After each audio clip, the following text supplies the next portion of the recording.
বৈশাখ মাসের কৃষ্ণপক্ষের বরুথিনী একাদশী ব্রত মাহাত্ম্য ভবিষ্যোত্তর পুরাণে বর্ণনা করা হয়েছে। মহারাজ যুধিষ্ঠির ভগবান শ্রীকৃষ্ণকে বললেন, হে বাসুদেব, আপনাকে নমস্কার। বৈশাখ মাসের কৃষ্ণপক্ষের একাদশী কি নামে পরিচিত এবং এর মহিমাই বা কি, তা কৃপা করে আমাকে বলুন। ভগবান শ্রীকৃষ্ণ বললেন, হে মহারাজ, ইহলোক ও পরলোকে বৈশাখ মাসের কৃষ্ণপক্ষের একাদশী বরুথিনী নামে পরিচিত।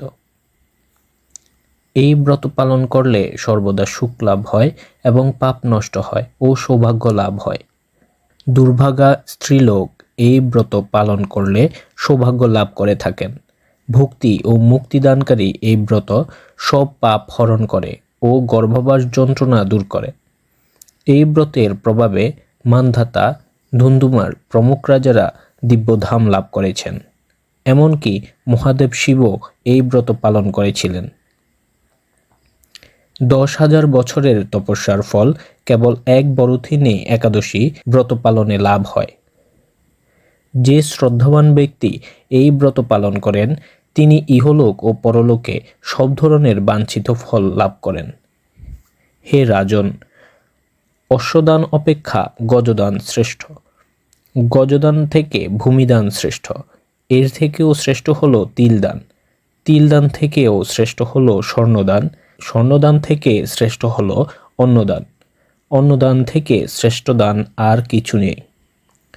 পিতৃলোক, দেবলোক ও মানুষরা অন্নদানেই পরিতৃপ্ত হন। পণ্ডিত ব্যক্তিরা কন্যাদানকে অন্নদানের সমান বলে থাকেন। স্বয়ং ভগবান গোদানকে অন্নদানের সমান বলেছেন। এই সমস্ত দান থেকে শ্রেষ্ঠ হলো বিদ্যাদান। কিন্তু এই বরুথিনী একাদশী ব্রত পালন করলে বিদ্যাদানের সমান ফল লাভ হয়ে থাকে। পাপমতী যেসব মানুষ কন্যার উপার্জিত অর্থের জীবন ধারণ করে থাকেন তাদের পুণ্যক্ষয় হয় এবং অন্তে নরক যন্ত্রণা ভোগ করতে হয়। তাই কন্যার উপার্জনের অর্থ কখনো গ্রহণ করা উচিত নয়। যে ব্যক্তি বিবিধ স্বর্ণ অলঙ্কারের সহিত কন্যাদান করে থাকেন তার পুণ্যের হিসেব চিত্রগুপ্তও করতে অপারগ হন। কিন্তু বরুথিনী একাদশী ব্রত পালনকারী কন্যাদান অপেক্ষাও বেশি পুণ্য লাভ করে থাকেন।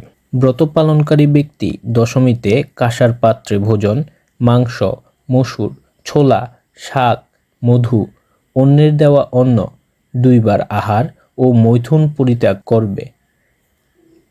দ্রুত ক্রীড়া, নেশাজাতীয় দ্রব্য, দিনের বেলা ঘুম, পরনিন্দা, পরচর্চা, প্রতারণা, চুরি, হিংসা, মৈথুন, ক্রোধ ও মিথ্যা কথা বলা একাদশীতে বর্জনীয়।